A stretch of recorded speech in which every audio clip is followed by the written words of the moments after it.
ये बता दिया था, 2 वॉल्यूम अगर आपके पास रखे हैं तो अगर आप उन दोनों को मिक्स कर रहे हैं, उसके बाद अगर उनके बीच में इंटरेक्शन की बात करी थी हमने।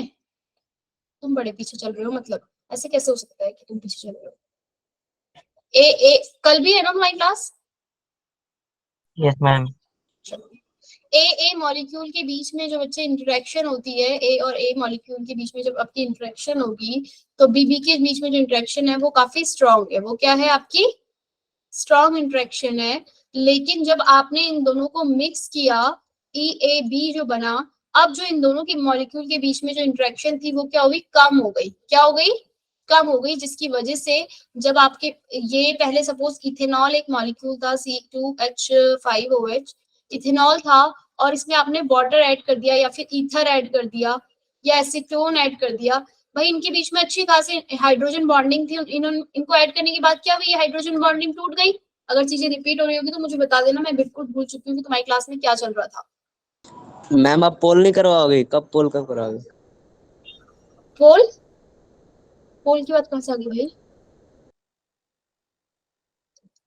करवाती हूँ, ठीक है। आपने यहाँ पे आपने क्या किया? ईथर को ऐड करा, वाटर ऐड करा, तो इनके बीच में हाइड्रोजन बॉन्डिंग है जो ब्रेक हो जाएगी, जिसकी वजह से इजीली इसके जो प्रेशर है वो क्या होगा? यहाँ पे ज्यादा बनने लगेगा। वेपर प्रेशर क्या बनने लगेगा? ए बी मॉलिक्यूल का, सॉल्यूशन का, वो ज्यादा बनने लगेगा। यानी कि डेल्टा वी वॉल्यूम जो है वो क्या हो जाएगा? इंक्रीज हो जाएगा। क्या हो जाएगा? डेल्टा वी की वैल्यू बच्चे बढ़ जाएगी। हीट क्या होगी आपकी? इंक्रीज हो जाएगी as compare to A molecule जो पहले था इंटरेक्शन। ए बी मॉलिक्यूल में वीक हो गया इंटरेक्शन। ए बी मॉलिक्यूल का ए टाइप का इंटरेक्शन से, ई को इंटरेक्शन मीन्स, ठीक है, ई मीन्स इंटरेक्शन। बी भी मॉलिक्यूल में अच्छा खासा इंटरेक्शन था, ए इसमें भी था, लेकिन जब दोनों को मिक्स किया जिसकी वजह से उनके बीच की बॉन्डिंग जो हो गई, वीक हो गई, वॉल्यूम जो था वो सॉल्यूशन का क्या हो गया? इंक्रीज हो गया, जिसकी वजह से यहाँ पे जो वेपर प्रेशर है बच्चे वो क्या हो जाएंगे? पहले आपकी इथेनॉल की बॉन्डिंग थी अच्छी खासी मॉलिक्यूल में, अब यहाँ पे वाटर ऐड कर दिया, अभी इनके मॉलिक्यूल के बीच में वीक बॉन्डिंग हो गई है, जिसकी वजह से यहाँ प्रेशर क्या होंगे बच्चे? बढ़ जाएंगे, वेपर प्रेशर इंक्रीज हो जाएगा। तो आपके पास जो डेविएशन है वो कैसी होगी? ग्राफ में नॉन आइडियल सॉल्यूशन का ग्राफ स्ट्रेट लाइन शो नहीं करता, कैसा होता है? ये ग्राफ किया था P not B P not a, बोलो भाई, मोल फ्रैक्शन ए में एक्स ए एक्स बी किया था। अब आपका पॉजिटिव डेविएशन हो जाएगी तो ग्राफ में जो वैल्यू है प्रेशर की वो क्या हो जाएगी? इंक्रीज। इस तरीके से ग्राफ बनेगा, कर्व ग्राफ आएगा, और वैल्यू जो है वो बड़ी भी आएगी प्रेशर्स की। किसमें? पॉजिटिव डेविएशन में। पॉजिटिव डेविएशन मींस कब हो रहा है पॉजिटिव डेविएशन? जब interaction of A B molecule जो है वो क्या है? वीक है। जब क्या है? Interaction of A B molecule weak. वही दूसरी तरफ नेगेटिव डेविएशन कब होता है बच्चे? नेगेटिव डेविएशन कब होगा आपके पास? जब आपके मॉलिक्यूल्स के बीच में एक मॉलिक्यूल था, इसका एग्जांपल है HNO3 in water, nitric acid in water. आपके पास ए मॉलिक्यूल है, ठीक है, उसमें बी मॉलिक्यूल है। आपके इन दोनों को आपने मिक्स किया ए बी मॉलिक्यूल, तो ए बी मॉलिक्यूल में दोनों के बीच में पहले तो यहाँ कोई अच्छी सी बॉन्डिंग नहीं थी, लेकिन अब नाइट्रिक एसिड और वाटर के बीच में एक बॉन्ड बन गए, जिसकी वजह से HNO3 का मॉलिक्यूल वाटर के साथ क्या कर रहा है? बॉन्डिंग बना रहा है, हाइड्रोजन बॉन्ड फॉर्म हो गए यहाँ पे। तो अब आपका जब आप हीट दे रहे हो तो इतनी जल्दी से ये इवोपरेट नहीं हो रहा, क्योंकि आपस में मॉलिक्यूल ने एक दूसरे को क्या किया हुआ है? होल्ड किया हुआ है। तो यहाँ पे वेपर प्रेशर जो है वो क्या हो रहा है? कम बन रहा है। वेपर प्रेशर क्या हो रहा है? बात समझ में आई? यस और नो? प्रेशर डिक्रीज हो गया। अब आपके पास जो सॉल्यूशन था, जो कि पहले स्ट्रेट लाइन बन रहा था, वो डेविएशन जो है वो कैसी आ रही है वेपर प्रेशर की? नेगेटिव की तरफ। तो ये सॉल्यूशन जो है कैसे? नॉन आइडियल के एग्जांपल है, यानी कि रॉल्स लॉ फॉलो नहीं कर रही है। बात समझ में आई? यस और no? Clear? Yes ma'am. Clear है रोहित? नेगेटिव डेविएशन और पॉजिटिव डेविएशन समझ में आया? अब इनके हैं काफी सारे एग्जांपल जो कि आपको याद रखने हैं। अच्छा, एक चीज और याद रखनी है, आइडियल सॉल्यूशन में जो है डेल्टा एच जब मिक्स किया, ये बात बताई थी मैंने कि आपने 5 ml ये लिया, आइडियली जो हो रहा है इन दोनों सॉल्यूशन को, ये 5 लिया तो दोनों को मिक्स कर रहे हो तो वॉल्यूम कितना आ जा रहा है? 10 वॉल्यूम आइडियल सिचुएशन पे। पर आइडियली ऐसा नहीं हो रहा, जब आप 2 सॉल्यूशन मिक्स कर रहे हो और उनके बीच में अगर ये 5 ml लिया, ये भी 5 ml लिया, इन दोनों को आपने मिक्स किया, तो ये इससे क्या रहा है? 10 ml से या तो कम या तो फिर ज्यादा, जब ये 10 ml से ज्यादा आ गया, ग्रेटर देन 10 ml आ रहा है, तो क्या हो रही है वैल्यू? अगर ये ग्रेटर देन 10 ml आ गया, यहाँ पर जो भी सॉल्यूशन है वो, इसका जो वॉल्यूम है वो, ये कैसा डेविएशन शो करेगा? पॉजिटिव डेविएशन, क्योंकि यहाँ पे प्रेशर भी फिर क्या होगा? ज्यादा बनेगा। ऐसे 5 ml आपने कुछ ऐड किया, 5 ml nitric acid, 5 ml water add किया, तो इन दोनों के बीच में इंटरेक्शन हो गई मॉलिक्यूल्स के बीच में, तो क्या आया? इसका वॉल्यूम क्या हो गया भाई? कम हो गया, 10 ml से लेस हो गया इस सॉल्यूशन का वॉल्यूम। और जो यहाँ वेपर प्रेशर जो बनने चाहिए थे वो भी क्या हो गए? कम हो रहे हैं। तो क्या हो रहा है यहाँ पे? ये नेगेटिव डेविएशन। क्लियर है? ऐसे ही हीट के साथ क्या हो रहा है? हीट भी क्या हो रही है पॉजिटिव डेविएशन के लिए? हीट पॉजिटिव हो रही है, मतलब बढ़ रही है। नेगेटिव डेविएशन में हीट क्या हो रही है? कम हो रही है। क्लियर है? ये दो बातें आपको याद रखनी है, आपके एग्जाम में पूछ लिया जाता है कि पॉजिटिव डेविएशन में बताओ चेंज इन वॉल्यूम क्या है, ग्रेटर देन 0 या लेस देन 0, और ऐसे ही नेगेटिव के लिए भी पूछ लिया जाता है। ठीक है? पॉजिटिव के लिए डेल्टा V की वैल्यू ग्रेटर देन 0, नेगेटिव के लिए less than 0, delta H greater than 0, negative deviation में लेस देन 0, डेल्टा G दोनों के लिए ही नेगेटिव, चाहे आइडियल हो नॉन आइडियल सॉल्यूशन हो, दोनों के लिए नेगेटिव रहेगा। डेल्टा S दोनों के लिए ही पॉजिटिव रहेगा। क्लियर है बात? डेल्टा G और डेल्टा S में कोई चेंज नहीं है, चाहे सॉल्यूशन आइडियल है या फिर नॉन आइडियल है। यहाँ तक क्लियर है शहनवाज, सिमांशी? यस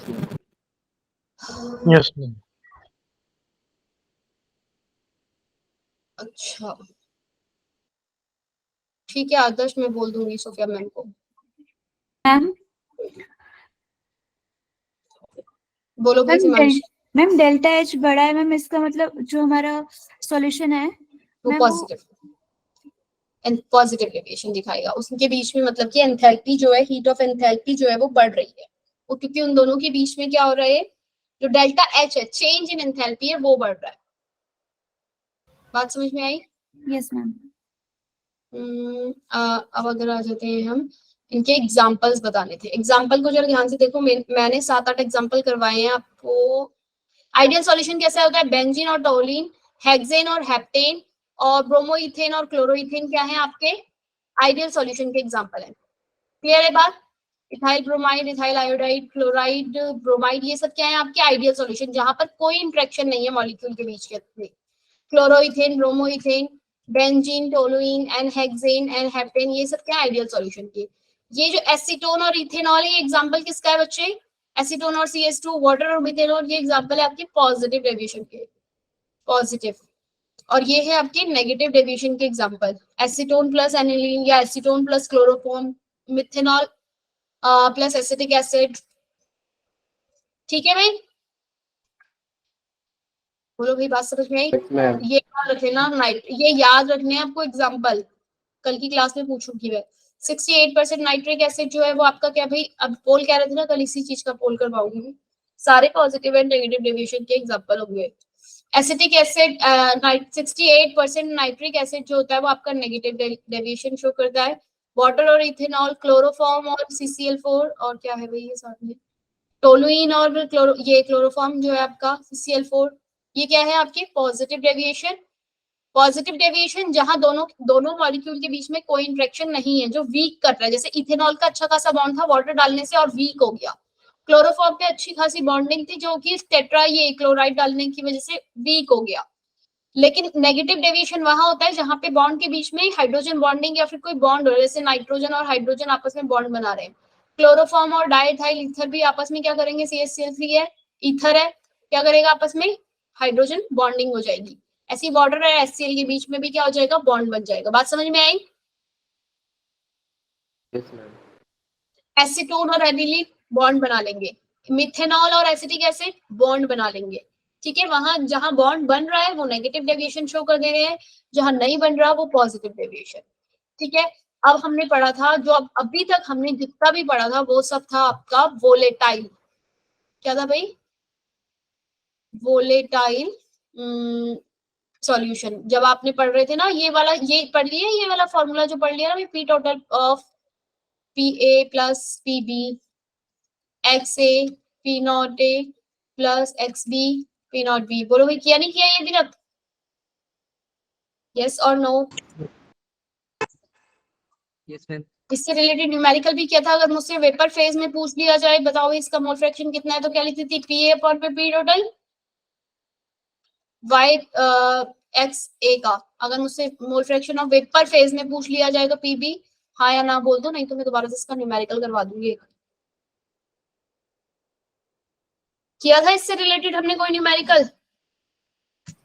अरे किसी की क्लियर आवाज नहीं, बच्चे अभी तक जो बच्चे पढ़ रहे थे हम रॉयल्स लॉ में, वो लिक्विड इन लिक्विड सॉल्यूशन था, जिसके अंदर हमारे पास, मुझे ऐसा क्यों लग रहा है मैंने करवाया ये बार बार ऐसे लग रहा है, लिक्विड इन लिक्विड था। अब हम करने वाले हैं नॉन वॉलेटाइल, मतलब कि अब आपने लिक्विड के अंदर नॉन वॉलेटाइल सॉल्यूशन। अब आपने क्या मैम ये किया, करवाया नॉन वॉलेटाइल वाला हो गया, रिलेटिव लोअरिंग ऑफ प्रेशर, ये नहीं हुआ ना, रिलेटिव लोअरिंग हो गया। No ma'am. ठीक है, अब हम पढ़ेंगे कॉलिगेटिव प्रॉपर्टी क्या होता है पता है, जो सिर्फ और जो सिर्फ नंबर ऑफ सॉल्यूट पे डिपेंड करता है। ठीक है, हमने लिक्विड इन लिक्विड का पढ़ा। अब मैं ये कह रही हूँ कि अब मैं अपने सॉलिड इन लिक्विड, अब मैं सॉलिड को डिसॉल्व करूंगी लिक्विड के अंदर। सॉलिड इन लिक्विड का कोई एग्जांपल बता दो। ये आदर्श आ गया ना क्लास में, ये हर क्लास में पहुंच जाता है, इसलिए मुझे समझ ही नहीं आ रहा। एजियोट्रोप क्या होते हैं, अरे वाह आदर्श पढ़कर आ रहा है। पवन कहाँ है आदर्श? सॉलिड इन लिक्विड, आपका जो भी लिक्विड है, जब मैं उसके अंदर कोई सॉलिड डाल देती हूँ, सॉलिड डिसॉल्व कर दूंगी, तो बच्चे वो सॉलिड क्या करेगा, क्या वो यहाँ पे वेपर फेज में आएगा? नहीं ना, यहाँ वो नहीं आता, तो सॉलिड नहीं आ रहा, तो मैं क्या, जो मेरा पी टोटल था मैं उसको पी एस से रिलोड कर रही हूँ, partial pressure of A plus partial pressure of B. क्या बी का प्रेशर इधर कहीं आ रहा है? बी का प्रेशर मैं क्या मान के चल रही हूँ, पी बी, जब मैं सॉलिड ऐड कर रही हूँ, तो पार्शियल प्रेशर ऑफ बी मैं क्या कह रही हूँ, कितना होगा, 0। ये बात समझ में आई क्या कह रही हूँ मैं?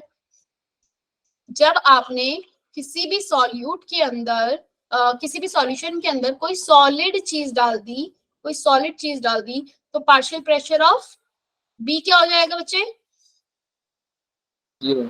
जीरो। ये जो सॉल्यूट का जो प्रेशर है वो क्या आएगा, 0 होगा। तो ये जो टोटल लिख रही थी ना अभी तक मैं, वो अब सॉलिड एंड लिक्विड के अंदर पी सॉल्यूशन से डिनोट कर रही हूँ। अब जरा इस चीज को मेरे ध्यान से देखो, S इज इक्वल टू में P not a X A plus P not B X B. अब मैं कह रही हूँ कि ये वाली टर्म तो आपकी 0 हो गई, तो क्या मैं इसे हटा दूं यहाँ से? P solution, solid in liquid के लिए पी सॉल्यूशन जो है वो क्या है बच्चे? पी सॉल्यूशन क्या है, पी नॉट इंटू एक्स ए। क्या मैं एक्स ए की जगह ये लिख सकती हूँ 1 माइनस एक्स बी? यस और नो? ठीक है, पी सॉल्यूशन इसमें 1 माइनस एक्स बी लिख दिया, p solution p not a, ये सॉल्वेंट का प्रेशर है a, p not a minus p not a x b, ये लिख सकती हूँ भाई। अब मुझे एक्स बी के लिए अगर मुझे लिखनी हो वैल्यू, इस पूरे को उठा के इधर ले जाओ, P solution partial pressure pure pressure of A minus P S upon में पी नॉट ए। हो सकता है किसी को डाउट भी, क्या किया है यहाँ तक पहुंचने के लिए, क्या हुआ है, किसी को कोई doubt? No ma'am. No ma'am. Clear है? ठीक है, एक्स बी आपका मोल फ्रैक्शन ऑफ क्या है, mole fraction of X B क्या है इसमें, mole fraction of solute. Solute, याद रखना mole fraction of solute. Question है आपका कि mole fraction of solute is, अच्छा इस टर्म को पता है क्या बोलते हैं, इस वाली टर्म, ये जो टर्म निकल कर आई है ना, ये इसको बोलते हैं रिलेटिव लोअरिंग ऑफ प्रेशर। क्या बोलते हैं? Relative lowering of vapour pressure. हो क्या रहा है, सॉलिड ऐड करती हूँ, मेरे पास कोई सॉल्यूशन है बच्चे, लिक्विड है, उसमें अगर मेरे पास कोई सॉलिड में ऐड कर दूंगी, तो बोलो भाई यहाँ प्रेशर जो है, वेपर प्रेशर जो ए पहले जनरेट कर रहा था, वो यहाँ कम करेगा, ए जितना कर रहा था पहले अब उससे कम करेगा ना, सॉलिड ऐड कर दिया तो। Yes ma'am. वो कितना कम कर रहा है, वही आपका क्या है, पी सॉल्यूशन का है। पी सॉल्यूशन क्या है आपका, कि PA सपोज 100 प्रेशर जनरेट कर रहा था, 100 बार कर रहा था, तो आपने जब उसमें सॉलिड ऐड किया तो अब कितना कर रहा है, 90 बार ही कर रहा है। बात समझ में आई? सॉलिड ऐड करने के बाद जो आपने सॉलिड ऐड कर दिया तो वो कितना कम हो गया, उसका प्रेशर क्या हो गया है बच्चे, कम हो गया है सॉल्यूशन का प्रेशर, तो वही आपका PS है, सॉल्यूशन का प्रेशर। क्लियर है बात? Yes, ma'am. ठीक है। अब ये XB को मोल फ्रैक्शन ऑफ B, बच्चे मैं ये निकाल सकती हूँ मोल फ्रैक्शन ऑफ B को।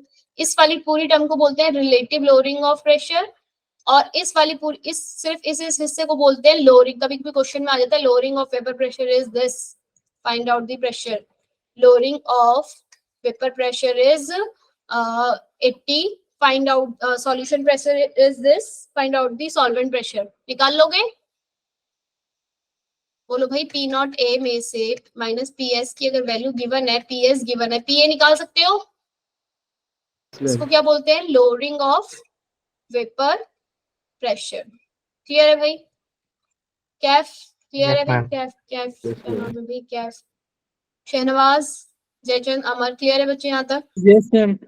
ठीक Yes, है। ma'am. इस पूरे को रिलेटिव लोअरिंग बोलते हैं। और अगर आपके पास मैं क्वेश्चन क्या बोल रही थी कि 0.2 मोल फ्रैक्शन सॉल्यूट डिसॉल्व है, 0.2 मोल फ्रैक्शन, तो अगर रिलेटिव लोअरिंग पूछा जाएगा निकाल लोगे?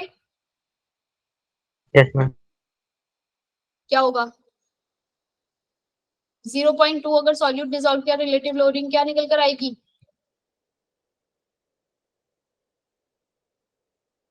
मोल fraction of solvent is mole fraction of solvent is 0.7, find out the relative lowering of vapor pressure। निकाल लोगे?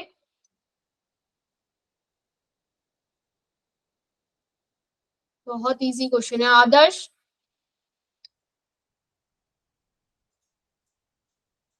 आदर्श जल्दी से बताओ। सॉल्वेंट का मोल फ्रैक्शन गिवन है और relative lowering of vapour pressure पूछ लिया है। तस्लीम तुम बताओ, relative lowering of vapour pressure किसके इक्वल था? मोल फ्रैक्शन ऑफ सिमांशी किसके इक्वल था relative lowering of vapour pressure?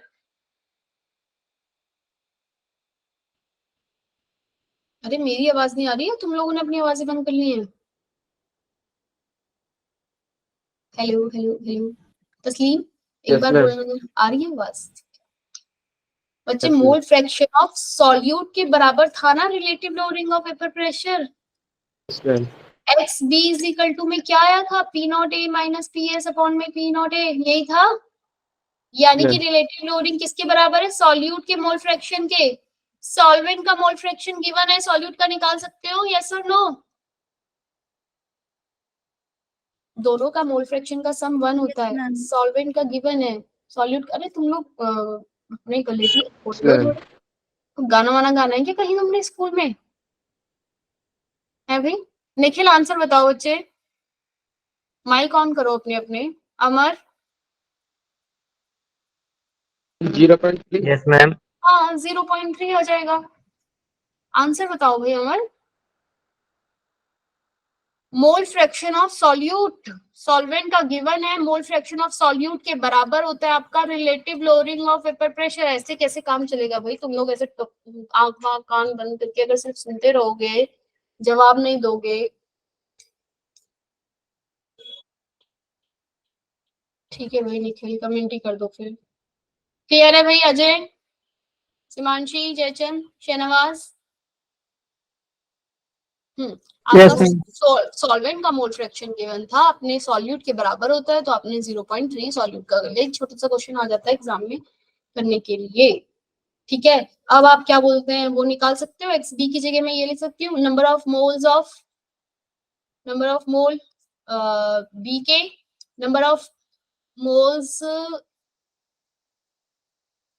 A plus B, बोलो भाई A और B के, या फिर ऐसे को NB अपॉन में NA plus NB, mole fraction of B। Mole fraction of B को Na प्लस NB को मैं अप्रोक्सीमेटली इक्वल टू, इसको NB को नेग्लेक्ट कर देती हूँ Na के आगे, क्योंकि सॉल्वेंट बहुत ज्यादा है, सॉल्यूट में थोड़ा सा ही ऐड कर रही हूँ।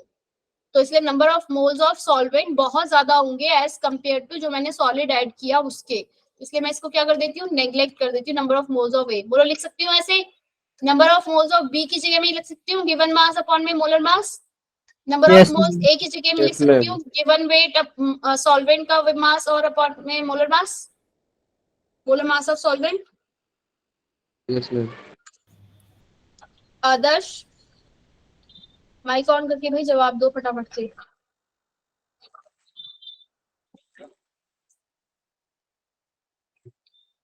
क्वेश्चन सॉल्व करते हैं, 2 क्वेश्चन सॉल्व करेंगे, अब आपको आने चाहिए और इस तरीके के क्वेश्चन आप मुझसे बाद में कभी ना पूछें, तुम्हें पता होने चाहिए। ठीक है भाई, ध्यान से सुनना, पहले वाले को तो बताऊंगी, दूसरा वाला अपने आप करना फिर। What weight of solute, what weight of solute is required to dissolve in, is required to dissolve in 180 gram of water to reduce the vapor pressure to 4/5 of pure water। बात समझ में आई कि जो आपका सॉल्यूशन का जो pressure है बच्चे, सॉल्यूशन का जरा ध्यान से देखो, क्वेश्चन क्या कह रहा है कि जब आपने सॉल्यूट ऐड किया ना तो उसके बाद जो प्रेशर था, वेपर प्रेशर, वो प्योर वाटर का अगर P0A था तो सॉल्यूशन का क्या हो गया है, 4/5 हो गया है प्योर वाटर का। बात समझ में आई क्या किया मैंने, PS की वैल्यू क्या है, 4/5 part of P0A। Nikhil clear है, तस्लीम, हिमांशी क्लियर है? Yes, ma'am. जो कि कह रहा है कि मैंने जब इसमें सॉल्यूट ऐड किया तो जो सॉल्यूशन का प्रेशर था वो किसके इक्वल हो गया है, 4/5। कितना रिड्यूस हुआ है, 4/5 पार्ट हो गया है प्योर सॉल्वेंट के। प्योर सॉल्वेंट का अगर P0A था तो P सॉल्यूशन का इतना हो गया। अच्छा, P0A माइनस PSA अपॉन में P0A की वैल्यू निकल जाएगी, P0A आपका P0A ही है, P सॉल्यूशन आपका 4/5 पार्ट हो गया है इसका P0A का। मैं इसको ये लिख सकती हूँ, PS को 4/5 ऑफ P0A अपॉन में Yes, P0A ma'am. Is equal to Yes, ma'am. 1/5 P0A upon में P0A। P0A से P0A कैंसिल हो गया, बचा 1/5 यानी कि 0.2।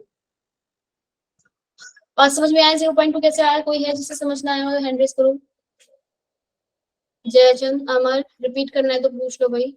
सिमांशी, हाँ पूछो बच्चे, क्या 1/5 कैसे आया?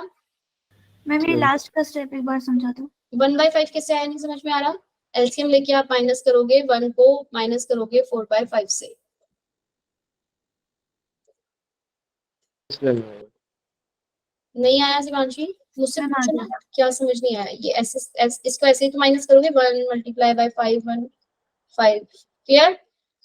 5 में से 4 माइनस किया 1 1/5 P0A ये भी बचा है, माइनस करोगे तो यही आएगा, नीचे का P0A एक और है, P0A से P0A जो है वो क्या हो गया, कैंसिल। तो आपका आंसर आ गया 0.2।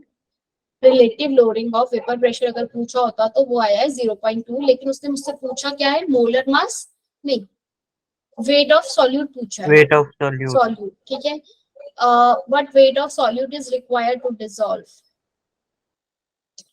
क्या उसने मुझे सॉल्यूट का मोलर मास नहीं दिया, दिया है इसमें, मैंने नहीं लिखा पर उसने मोलर मास दिया है सॉल्यूट का 60। ठीक है, molar mass of solute given है आपको 60। क्लियर, यूरिया का 60 होता है, याद रखना ये बात। ठीक है भाई, यस और no? Yes ma'am. P0A minus PS upon में P0A इज इक्वल टू में 0.2 आपका आया है, जो कि इक्वल है किसके, WB MB अपॉन में WA MA। क्या है WB, कितना गिवन है, निकालना है। मॉलिक्यूलर मास गिवन है 60 मल्टीप्लाई सॉल्वेंट का वेट कितना दिया है इसने, 180 180. 180 और कितना होता है मॉलिक्यूलर मास 18. 18। वाटर की बात हो रही है क्योंकि वहां पे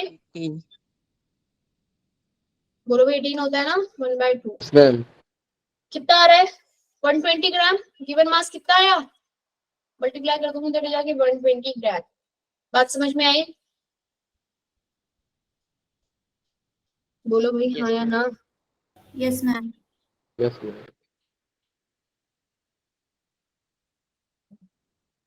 अब मेरे पास एक सेम क्वेश्चन है, उसको तुम खुद करोगे।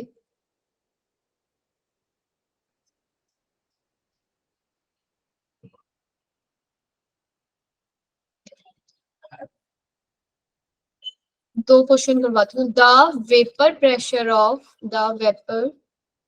प्रेशर ऑफ इथेनॉल, अपने आप भी लिख लो भाई, नहीं अगर कहीं कुछ गड़बड़ हो गई मेरे बोलने और लिखने में।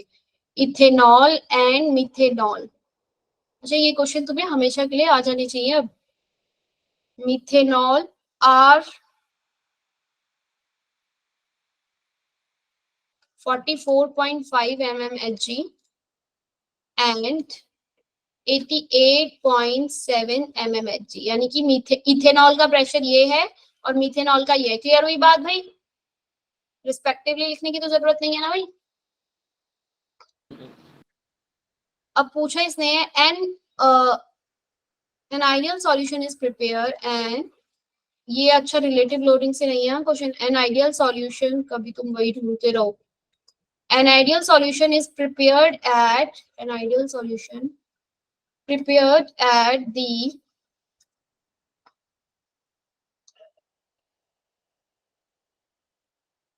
same temperature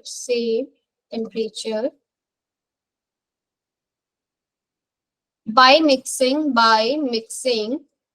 60 ग्राम इथेनॉल लिया है 60 gram with 40 gram of methanol, 40 gram methanol. Find total pressure निकालना, निकाल सकते हो? Total pressure of solution. बात समझ में आई भाई? कौन सा फॉर्मूला, किसकी बात हो रही है यहाँ पे? दोनों लिक्विड है, यानी कि कौन सा वाला फॉर्मूला लगने वाला है? राउल्ट्स लॉ लगने वाला है। निखिल क्या कह रहे हो? 1/5 नहीं आया समझ में बच्चे?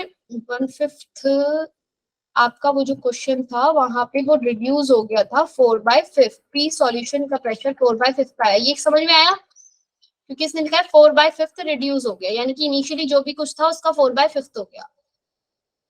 हम माइनस करते हैं, एलसीएम लेके 1 में से माइनस किया 4/5, क्या आएगा? 1 मल्टीप्लाई 5 एलसीएम लेते हैं, माइनस करना नहीं आता फ्रैक्शंस को। 5 में से 4 क्या? 1। क्लियर? निखिल हाँ या ना बोलो, निखिल थम्स अप करो। निखिल ने सुना ही नहीं क्या? निखिल अभी भी नहीं आया क्या समझ? चलो अब आ जाओ क्वेश्चन पे लौट चलो। कहाँ गया question? The vapor pressure of ethanol and methanol is given है आपको। आइडियल सॉल्यूशन कर रहे हो भाई? 40 ग्राम ये है, 60 ग्राम इथेनॉल। निकाल सकते हो? तुम में से कोई है जो ये नहीं कर सकता इस क्वेश्चन को सॉल्व? पहले इसमें क्या करेंगे हम? मोल फ्रैक्शन निकालेंगे। इस क्वेश्चन को होमवर्क है, इसे कर लेना। मोल फ्रैक्शन कैसे निकालेंगे भाई? इथेनॉल का मास कितना है? 60। इथेनॉल का मॉलिक्यूलर मास कितना होता है भाई? गिवन मास अपॉन में मोलर मास। गिवन मास कितना है? 60। इथेनॉल का वो कितना होता है? C2H5OH। कोई बताएगा मुझे? इथेनॉल का आपका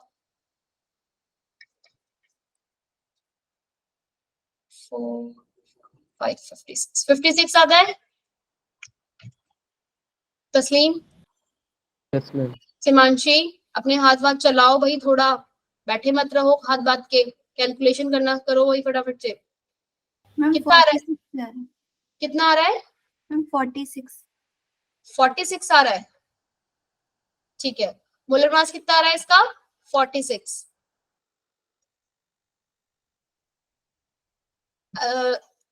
आदर्श कैलकुलेशन करो फटाफट से, ठीक है? 46, 60 को 46 से डिवाइड करेंगे कितना आएगा जल्दी बताओ। ऐसे ही मिथेनॉल का कितना है? 40 ग्राम है। मिथेनॉल का कितना होता है मास? CH3OH लिखते हैं मिथेनॉल का फॉर्मूला। कार्बन 4 और ये 16। कितना आ रहा है? 32। डिवाइड करके आंसर बताओ जल्दी से आदर्श। 60 डिवाइडेड 46, कैलकुलेटर यूज करो। अजय ने बता दिया 1.3। 1.3 किसके लिए? इसके लिए। Yes ma'am. और यहाँ कितना है? 40 divided 32।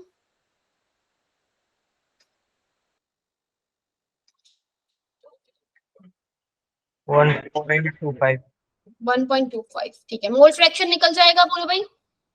Mole fraction of ethanol का अगर मुझे निकालना हो तो निकल जाएगा 1.3 अपॉन में 2.5, 2.55 मोल फ्रैक्शन इथेनॉल। ऐसे ही मोल फ्रैक्शन मिथेनॉल भी निकल जाएगा 1.25 अपॉन में 2.55। आंसर बताओ फटाफट से, कितना है mole fraction of ethanol? 1.33 divided 2.55 कितना आया मोल फ्रैक्शन? शहनवाज कुछ कर लो भाई। कर रहे हो अजय तुम? तस्लीम तुम कर रहे हो? 5.09 5 0.59 0.59 इसका, और इसका कितना आ जाएगा फिर? 0 पॉइंट, मतलब 1 में से माइनस कर दोगे आ जाएगा इसका भी इजीली 393 0.41 0.41 ही आ रहा है। Yes ma'am. Yes ma'am. ठीक है, इसका 0.59, इसका 0.41। अब निकाल लोगे भाई रॉल्स लॉ लगा के, यस और नो हो जाएगा। मोल फ्रैक्शन ऑफ ए आपके पास है, फास्ट प्योर स्टेट में इथेनॉल का प्रेशर है आपके पास 44.5, ये मोल फ्रैक्शन ऑफ बी है, प्योर स्टेट में इसका प्रेशर है, टोटल प्रेशर निकल जाएगा। हो जाएगा सॉल्व? Yes ma'am. ठीक है, अब एक क्वेश्चन और था कि अगर आपके पास, किसने भेजा था वो क्वेश्चन मुझे? तुम में से किसी बच्चे ने भेजे भाई ये क्वेश्चन मेरे पास। नैना Shukla.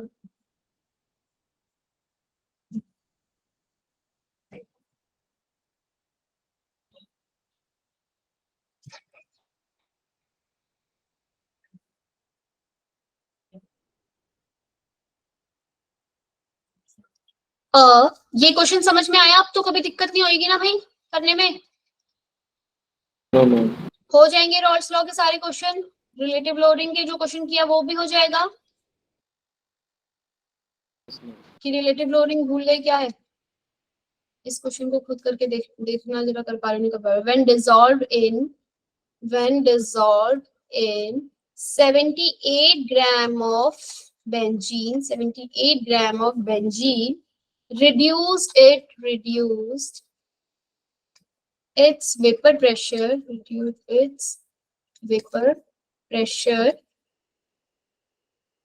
to 90%. Calculate the mass of X dissolved, मतलब जितना मास, calculate the mass X dissolved, जो X आपने डिसॉल्व किया ना उसका मास निकालना है। किससे रिलेटेड है ये रॉल्स लॉ? रिलेटिव लोडिंग किससे है भाई?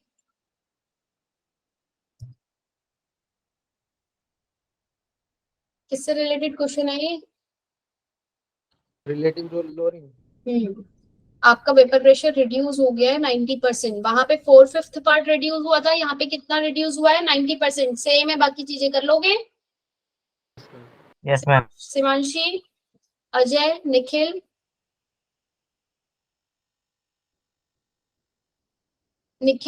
अब आपके पास जो 90% रिड्यूस हो गया, यानी कि P0A जितना भी था, जो भी आपका P0A था वो तो P0A ही था। अब जब आपने उसमें सॉलिड डिसॉल्व कर दिया, जो प्रेशर है सॉल्यूशन का वो क्या हो गया है? इसका 90% रिड्यूस हो गया। 90% बोले तो 90/100 ऑफ P0A। क्लियर हुई बात? Yes ma'am. 90/100 हो गया है किसका? P0A का। किसका हो गया प्रेशर? P सॉल्यूशन का। P सॉल्यूशन माइनस 90/100 को 0.9 लिख सकती हूँ। Yes ma'am. फॉर्मूला क्या था? PA minus PS, P0A minus PS upon में P0A, यही था सिमांशी? मैम 0.1 आ जाएगा। हाँ, P0A माइनस 0.9 ऑफ P0A। इसको ये लिख सकती हूँ भाई, सॉल्यूशन की जगह ये 0.9 P0A लिख सकती हूँ, डिवाइड बाई P0A। आपके पास जो आंसर है वो क्या आ जाएगा? 0.1। P0A से P0A कैंसिल हो जाएगा। करना है सॉल्व? हो गया?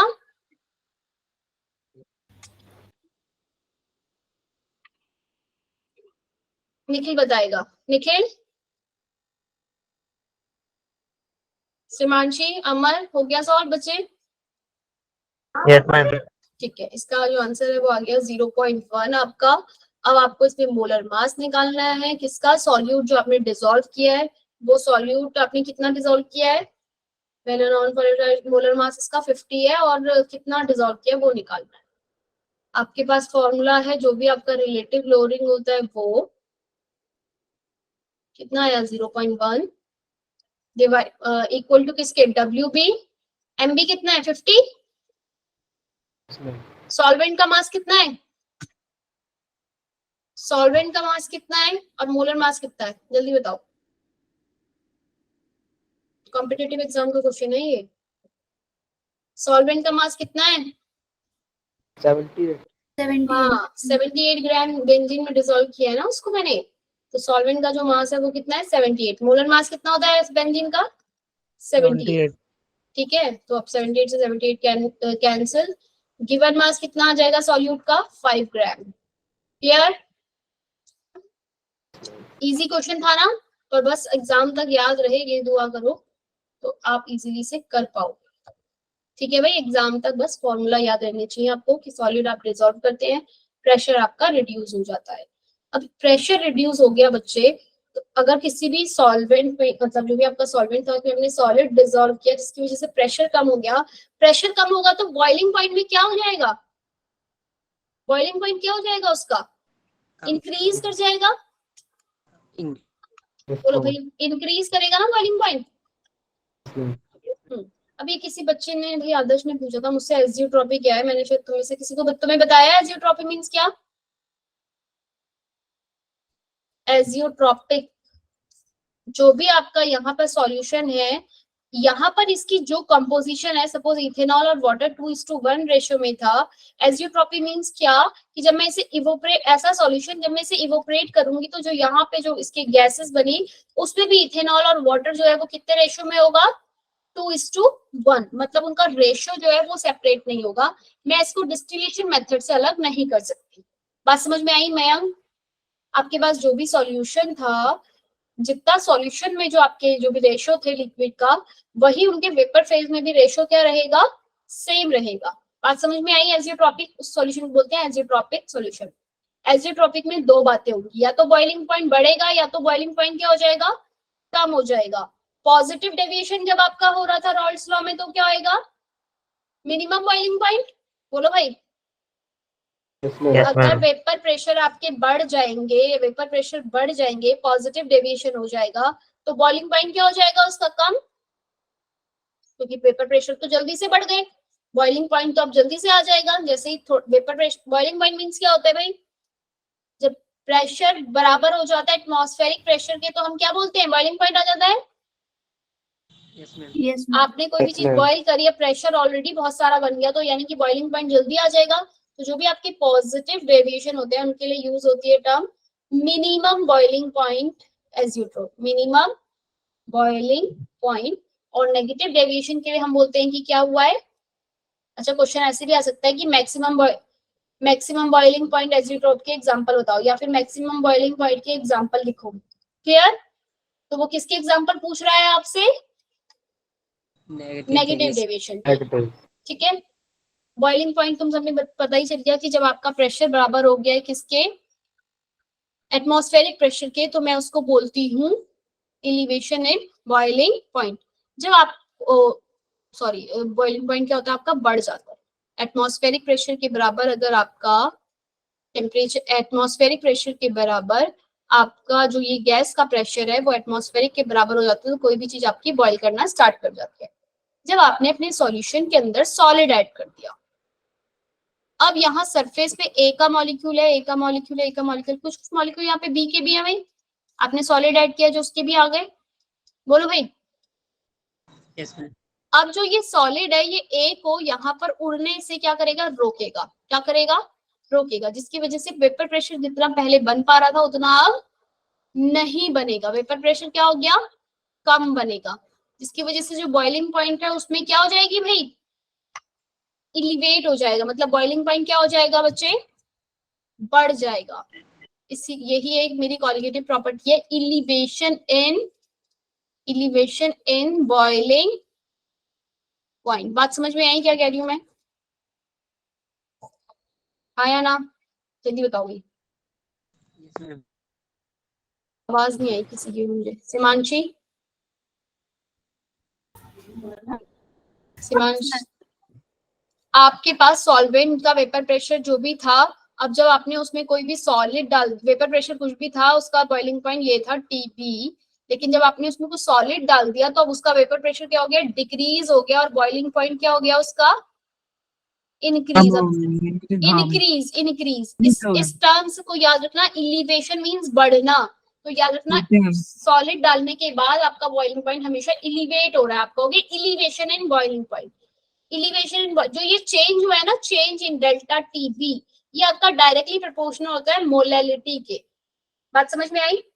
जो भी आपका चेंज इन बॉइलिंग पॉइंट हो रहा है वो डायरेक्टली प्रोपोर्शनल होता है मोलैलिटी, मोलैलिटी पे। पता है मोलैलिटी क्या? Number of moles of dissolvent mass of solvent.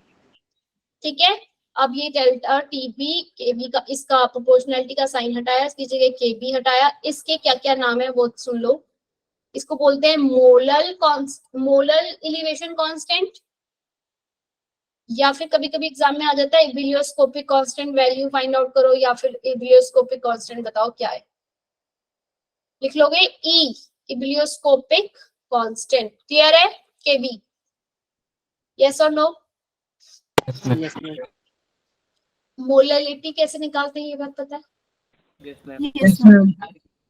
मैं इसकी जगह ये KB M की जगह लिख सकती हूँ, गिवन मास अपॉन में मास of solvent, sorry mass of solvent multiply by molar mass of B, यहाँ मास ऑफ सॉल्वेंट, यहाँ 1000। बोलो भाई ऐसे लिख सकती हूँ उस पूरे मोलैलिटी को? खोल के लिखूं तो?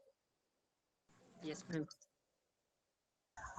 Yes, ma'am. चलो इस क्वेश्चन का आंसर बताओ। The boiling point of pure acetone, the boiling point of pure acetone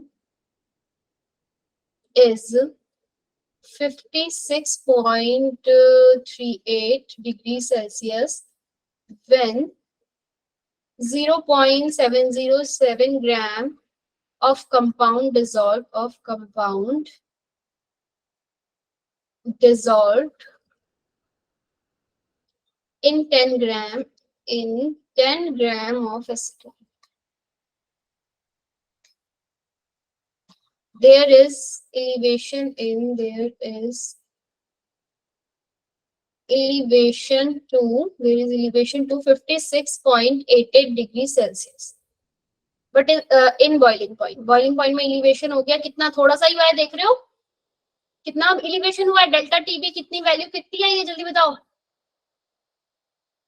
What is molecular, कोई बताएगा? सीमांशी, डेल्टा TB की वैल्यू कितनी? 0.50 है ना? What is the molecular weight of compound? molecular weight निकालना है कंपाउंड का, यानी कि ये निकालना है मुझे, बाकी सारी चीजें गिवन है, हो जाएगा easily.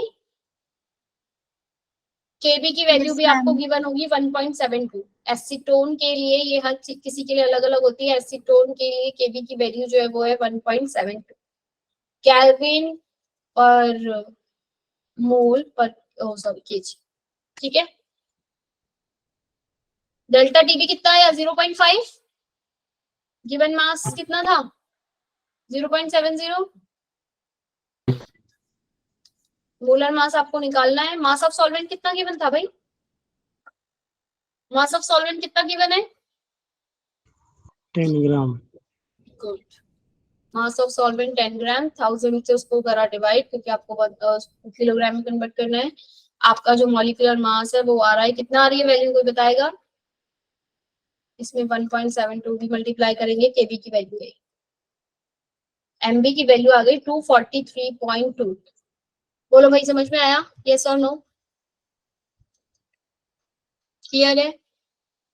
Yes, ma'am. Nikhil, Mayank, Yes, ma'am. Mayank Bhandari, Shahnawaz, Shubham,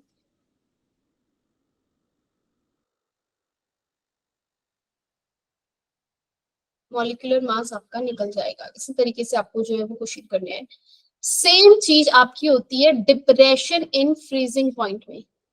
अभी जो आपने एलिवेशन इन बॉइलिंग पॉइंट पढ़ा, लेकिन जब आप सॉलिड ऐड करते हो बच्चे, कहीं इस सॉल्यूशन में सॉलिड ऐड करते हो तो फ्रीजिंग पॉइंट, जैसे बॉइलिंग पॉइंट बढ़ रहा था, फ्रीजिंग पॉइंट के साथ क्या होगा, डिप्रेशन इन फ्रीजिंग पॉइंट। बात समझ में आई? फ्रीजिंग पॉइंट क्या हो गया बच्चे आपका, डिप्रेस, मतलब कि कम हो जाएगा। या आपके पास जो डेल्टा टी एफ था, एक चीज और आपको ध्यान रखनी है, जो बॉइलिंग पॉइंट में आप कर रहे थे, T final minus T initial boiling point कर रहे थे, ऐसे ही कर रहे थे भाई? Yes ma'am. Yes ma'am. Delta T भी आपने कैसे निकाला, T final minus T initial किया था, Yes, ma'am. ठीक है? तो आपका डेल्टा टी बी की वैल्यू आ गई, ठीक है? लेकिन अब आप जो करेंगे डिप्रेशन इन फ्रीजिंग पॉइंट होगा किसका, फ्रीजिंग पॉइंट पहले ज्यादा था फिर कम हो गया, तो क्या होगा भाई, इनिशियली ज्यादा था माइनस फाइनल में क्या हो गया, कम हो गया। तो इस वाली वैल्यू को मैं लिखती हूँ T I minus T F, इस बात को याद रखना है। बात समझ में आई मैं क्या बोल रही हूँ? बॉइलिंग पॉइंट में T final minus T initial करती थी, डिप्रेशन इन फ्रीजिंग पॉइंट जितना भी होगा वो क्या होगा, T initial minus T final. T final is directly proportional to आपके मोलैलिटी, और डेल्टा टी एफ जो भी आपका आया डिप्रेशन इन फ्रीजिंग पॉइंट, आप जब सॉलिड डालते हो तो जो वो है फ्रीजिंग पॉइंट जो आपका पहले था उससे भी क्या हो गया, और कम नीचे चला गया, मतलब बहुत देर बाद फ्रीज होगी कोई भी चीज। उसमें क्या क्या करते हो भैया आप इसको, के प्रोपोर्शनलिटी का साइन है, के एफ लगाया, इस के एफ को हम बोलते हैं क्रायोस्कोपिक कांस्टेंट। क्या बोलते हैं, क्रायोस्कोपिक कांस्टेंट। क्लियर है? यस और नो? Yes, ma'am. ठीक है, delta T F equal to आपका होता है के एफ एम के, और क्वेश्चन सॉल्व हो जाएंगे सेम वैसे ही। किसको क्या समझ नहीं आया भाई?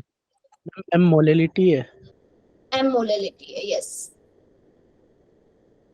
क्लियर है? बोलो भाई, सेम वही Yes, ma'am. चीज। अब जरा अभी जो इस ऐसे ही अगर कोई क्वेश्चन आ गया, मोलैलिटी गिवन है, TF given, depression and freezing point given है, तो आप क्रायोस्कोपिक कांस्टेंट पूछा निकाल लोगे? थोड़ा Yes, सा ma'am. डिफरेंट क्वेश्चन है मेरे पास जो कि उससे अलग है, वो देखते हैं। एन एक्वस सॉल्यूशन हैज, अब आपके पास इसने दो चीजें डिसॉल्व करी है। An aqueous solution has 5% glucose and 10% नहीं, उल्टा लिख दिया मैंने, 5% urea and 10% glucose.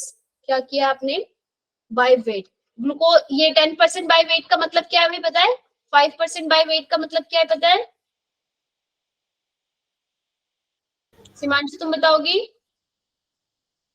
What will be, yes ma'am. क्या होता है 5% बाय वेट का मतलब, what will be the, ma'am 5 gram in 100 gram of solvent, 100 gram gram of of solution. Solution. Freezing point बताना है आपको ऑफ द सॉल्यूशन। केएफ की value आपको गिवन है 1.86 केल्विन किलोग्राम पर लीटर। बच्चे 5% यूरिया और 10% ग्लूकोज हो रहा है, जो भी आपका डेल्टा टी होगा वो बराबर होगा डेल्टा टी पहले वाले के यूरिया के प्लस डेल्टा टी ग्लूकोज के। ठीक है भाई, जो टोटल चेंज आएगा वो इतना आएगा। डेल्टा टी यूरिया में कितना चेंज आ रहा है भाई, 1000, गिवन मास कितना है 5 ग्राम। अच्छा एक और चीज, सॉल्वेंट का मास कितना हो गया इसमें, 5 ग्राम यूरिया है, 10 ग्राम ग्लूकोज है, सॉल्वेंट का मास कितना हो जाएगा? 85। हाँ 85 हो जाएगा। बोलो भाई, बात समझ में आई? क्या 85 कहाँ से आ रहा है? बस इस 85 को ही बताने के लिए पूरा क्वेश्चन सॉल्व किया है मैंने। 10 1.86, कोई है जिसे समझ ना आया हो भाई 85 कैसे आया तो पूछ लो। 180 आपका ग्लूकोज का मॉलिक्यूलर मास, 60 आपका यूरिया का, और सॉल्वेंट का जो मास है बच्चे वो कितना है आपका 85। कैसे, 5 ग्राम आपका 100 ग्राम, उसमें जो भी आपका 100 ग्राम सॉल्यूशन था उसमें आपका 5 ग्राम यूरिया था और 10 ग्राम ग्लूकोज था। तो सॉल्यूशन में से हम माइनस कर देंगे सॉल्यूट, तो क्या निकल कर आ जाएगा हमारे पास, सॉल्वेंट। तस्लीम कुछ चीज समझ ना आई हो? गौरव, गौरव सती, शुभम, सिमांशी, निखिल, कोई डाउट? किसी ने कमेंट में नहीं किया भाई। क्लियर है यहाँ तक? 85 85 कैसे आया बच्चे? इस 5% यूरिया और 10% ग्लूकोज का मतलब है, बाय वेट लिखा है ना, इस बात का मतलब होता है 5 ग्राम 100 ग्राम सॉल्यूशन में 5 ग्राम ग्लूकोज मिला है, 10 ग्राम वो मिला है किसमें? 100 ग्राम सॉल्यूशन के अंदर। तो 5 ग्राम ये है और 10 ग्राम ये मिला है, तो दोनों मिला के कितने हो गए? 15 ग्राम सॉल्यूट है आपके पास। मोलैलिटी के इक्वल होता है। डेल्टा टीएफ किसके डायरेक्टली प्रोपोर्शनल है? मोलैलिटी के। मोलैलिटी कैसे निकलता है? आप इसके नंबर ऑफ मोल्स निकालेंगे 60 से करके, और नीचे क्या लिखते हैं? सॉल्वेंट का मास लिखते हैं ना। तो 100 माइनस 15 करूंगी, सॉल्वेंट का मास कितना आ गया? 85 किलोग्राम में चेंज करने के लिए 1000 से मल्टीप्लाई। Yes, ma'am. ऐसे ही सेम 1.85 kf की वैल्यू, 1.86 ऐसी 1.86 kf की वैल्यू मल्टीप्लाई 10 ग्राम ग्लूकोज का 1000 आपने इसका ग्लूकोज का जो मॉलिक्यूलर मास होता है वो 180 और जो सॉल्वेंट था वो टोटल कितना है? 85। क्लियर हुई बात? Yes, ma'am. बोलो भाई सॉल्व हो जाएगा? इसको सॉल्व करोगे आपका आंसर 3.04 आएगा। कितना आएगा आपका आंसर? 3.04 आएगा, जो कि T initial minus T final है। वाटर के लिए इनिशियल वैल्यू कितनी होगी? 0 डिग्री सेल्सियस। टी फाइनल आपको निकालना है क्योंकि उसने मुझसे फ्रीजिंग पॉइंट पूछा था। उसने मुझसे क्या पूछा है? Freezing point. कितना आएगा? Minus 3.04 degree Celsius. बोलो भाई यस और नो? हिमांशु क्लियर है? अजय, रजाक, अमर, शहनवाज क्लियर है यहाँ तक? चलो यस मैम। ऑस्मोटिक प्रेशर के बारे में हम अगली क्लास में पढ़ेंगे। बाकी की कॉलिगेटिव प्रॉपर्टी और जो भी अपने पॉजिटिव डेविएशन नेगेटिव डेविएशन से रिलेटेड एग्जांपल है उन्हें करके आना, ठीक है? नेक्स्ट क्लास में आपका